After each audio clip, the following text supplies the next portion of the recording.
Everyone, this is Nicole Thompson, founder of GOAT Educators, and today I want to come on and discuss something that I saw on social media. So apparently there's research out there to support that poverty does not equal trauma. And I have to say from my own experience that that is the furthest thing from the truth. And let me explain why. When you're living in poverty, poverty means that you don't make enough money to live a normal life. You're constantly scrambling from day to day just to survive. And me living in that has actually experienced it.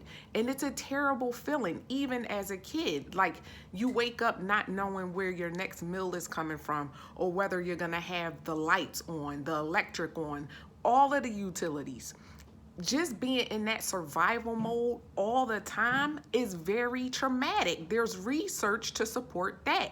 When you're in constant survival mode, that triggers the cortisol levels and that triggers all of the other chemicals that get going to alter your brain to a state where you're not capable of learning as well as everyone else, as behaving normally, because now you have all of these deficits. You have attention deficits, you have all types of learning deficits. So to say that poverty does not equal trauma is just not true, because at the core of it is money, and not having enough money in this country, in this world, the way that this country in particular is ran. When you don't have enough money, that's a very stressful, traumatic situation. Now, when we start thinking about trying to keep the roof over your head, whether or not you can pay rent or the mortgage or whatever, we're talking about housing insecurity. Poverty leads to all of these different things. And I remember under the post, it said something about someone being happy when their parents were dirt poor. Just because you're going through trauma and you're living in poverty doesn't mean that you're not happy. You can very well be happy where you are. Can you be happier? Absolutely. You could be much happier if you had food security, if you had financial security, if you had many different other opportunities.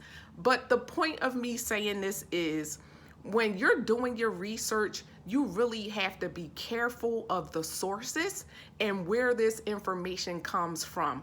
A lot of times we have people doing research about populations that they aren't a part of, that they have never been a part of, and can really never speak from that person's experience. So in these cases right here, you have to think about experiences. Did the researchers have experience in making the claims that they did? Because in this case, I can definitely say that I can't see how the people that wrote that up, that poverty is not trauma or poverty is not equal to trauma, I don't see how they could say that. They must have never lived in poverty in this country, because if they have, they would most certainly say that poverty is trauma.